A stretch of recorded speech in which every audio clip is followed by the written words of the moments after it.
সেনাবাহিনী আবারও যে বার্তা নিয়ে এলো, এই প্রসঙ্গটি নিয়ে এই মুহূর্তে আপনাদের সামনে কথা বলবো।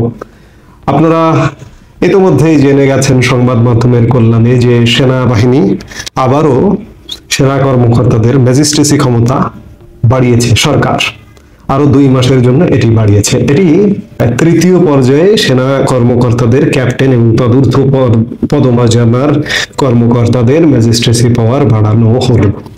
এর আগে 2 ধাপে 60 দিন করে 120 দিন চলে গেছে, মানে 4 মাস। আবারও 2 মাস বা 60 দিনের জন্য বাড়ানো হলো। এর অর্থ 6 মাস।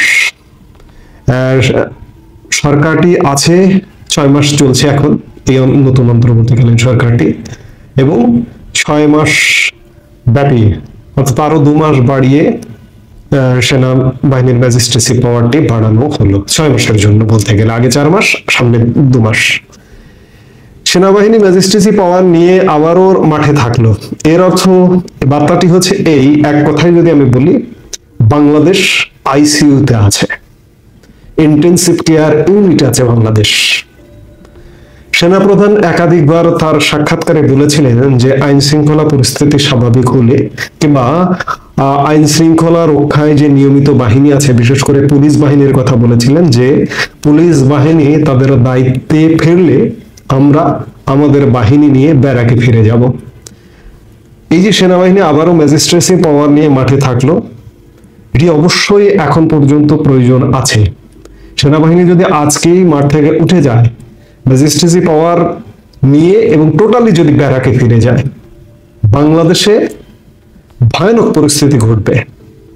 অর্থাৎ বাংলাদেশকে অক্সিজেন মাস্ক দিয়ে ইন্টেনসিভ কেয়ার ইউনিটে রেখে বাঁচিয়ে রাখা হয়েছে। বিগত 6 মাস যাবৎ এভাবেই চলছে, পরিস্থিতির কোনো উন্নতি নেই। যার দরুন সেনাবাহিনী মাঠে থাকছে তো থাকছেই, সেই সাথে ম্যাজিস্ট্রেসি পাওয়ার নিয়েই থাকছে, এবং এই সরকারটির সময়ে পুরোটা সময় থাকতে হবে, এটি এক প্রকার নিশ্চিত। সেনাবাহিনী আসলে পৃথিবীর কোন উন্নত দেশে এইভাবে ব্যারাকের বাইরে দায়িত্ব পালন করে না। কোথায় দায়িত্ব পালন করে? এরকম সংঘাতপূর্ণ দেশগুলোতে। এবং আপনি দেখবেন বা আপনারা দেখবেন যে আফ্রিকার যে সংঘাতপূর্ণ দেশগুলো আছে, সেই দেশগুলোতে তাদের কারো কারো সেনাবাহিনী আছে, কারো কারো নেই। যাদের নেই বা থাকলেও সেখানে আরো সহযোগিতা করবার জন্য বাড়তি সামরিক বাহিনী সেখানে নিয়োগ করা হয় জাতিসংঘের পক্ষ থেকে। এবং জাতিসংঘ বাহিনী হচ্ছে যৌথ বাহিনী, সারা পৃথিবীর সীমান্ত সামরিক বাহিনী জাতিসংঘের শান্তিরক্ষা বাহিনীতে একটা অপশন আছে যোগ দেওয়ার। আমাদের বাংলাদেশের সেনাবাহিনীও জাতিসংঘে আছে, পুলিশ বাহিনী আছে, শৃঙ্খলা বাহিনীর সামরিক আধা সামরিক সব বাহিনী আমাদের জাতিসংঘে কাজ করে। তারা কি কাজ করে? ওই সব দেশে শৃঙ্খলা রক্ষায় কাজ করে। ঠিক তেমনি বাংলাদেশের অবস্থাটা ওই রকমই অবস্থা।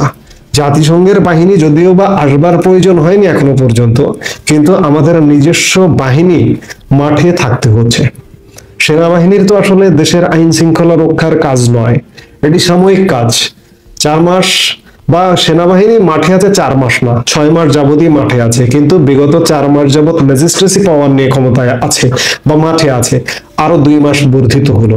এটি ঠিক কত মাস বর্ধিত করতে হতে পারে এই মুহূর্তে বলা কঠিন। হতে পারে মানে এটি নিশ্চিত যে এইভাবে যদি দেশটি চলে, এই প্রক্রিয়ায় যদি দেশটি চলে, এই যে যাদেরকে শাসক হিসেবে বসানো হয়েছে তাদের ওয়েতে, তাদের সিস্টেমে যদি চলে, তাহলে দেশের কোনো উন্নতি আমি দেখছি না। আইসিইউতে বের করে স্বাভাবিক বিছানায়, হসপিটালের স্বাভাবিক বিছানায় যে বের করব দেশটাকে, এভাবে চললে হবে না। আজকে বড্ড মনে পড়ছে 5 আগস্ট বিকেল বেলার কথা। সেনাপ্রধান জেনারেল ওয়াকারুজ্জামান এক ভাষণে, প্রথম গণমাধ্যমের সামনে এসে এক ভাষণে বলেছিলেন যে আমি দায়িত্ব নিচ্ছি, আর একটি গুলি চালাতে হবে না, আর কোনো চিন্তা করতে হবে না। মানে দেশবাসীকে আশ্বস্ত করেছিলেন। আজকে 6 মাস পরে আপনারা যারা আমাকে শোনেন, আমাকে শুনছেন, তারা বলুন তো যে আপনি আশ্বস্ত হয়েছেন সেনাপ্রধানের সেই কথায়? আজকে আপনি ভালো আছেন? আমি বিশেষ করে বলবো অন্য সবকিছু বাদ, যেহেতু সেনাবাহিনী আইন শৃঙ্খলার দায়িত্বে মাঠে আছে, আইন শৃঙ্খলার দিক দিয়ে আপনি ভালো আছেন?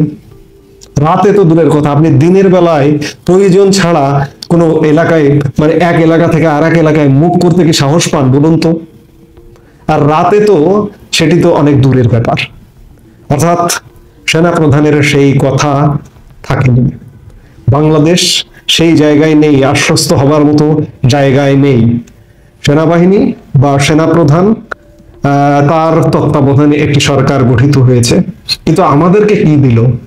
আমাদেরকে তো কিছু দিতে পারলো না, বাংলাদেশকে তো কিছু দিতে পারলো না। সেনাবাহিনী নিয়ে যদি তত্ত্বাবধান করতে হয় তাহলে সরাসরি সেনা শাসন নয় কেন? এই যে যে সরকারটি দায়িত্ব পালন করছে এটি একটি চরম পক্ষপাত দুষ্ট একটি সরকার, প্রতিপক্ষ। মানে এটি আসলে এই ধরনের সরকারগুলো তো সাধারণত হয় নিরপেক্ষ, নির্দলীয়, নিরপেক্ষ, সব দলকে সমান দৃষ্টিতে দেখে, সব মানুষকে সমান দৃষ্টিতে দেখে, সব ধর্ম বর্ণকে সমান দৃষ্টিতে দেখে। কিন্তু কি আশ্চর্য ব্যাপার যে পক্ষপাত দুষ্ট। আমি রাজনীতি বাদ দিলাম, এই সরকারের পক্ষ থেকে বৈধতা দেওয়া হচ্ছে, দেখুন একটি বিষয়ে সংখ্যালঘু বলা হচ্ছে যে সংখ্যালঘুর কারণে তার উপরে হামলা করা হয়নি, তার বাড়িতে হামলা করা হয়নি। সংখ্যালঘু নির্যাতনের যে প্রশ্নটি দেশে বিদেশে উঠছে, সরকারের তরফ থেকে বৈধতা দেওয়া হচ্ছে যে রাজনৈতিক কারণে তার উপরে হামলা করা হয়েছে। অর্থাৎ রাজনীতি করলে আইন হাতে তুলে নেওয়া যায়, হামলা করা যায়।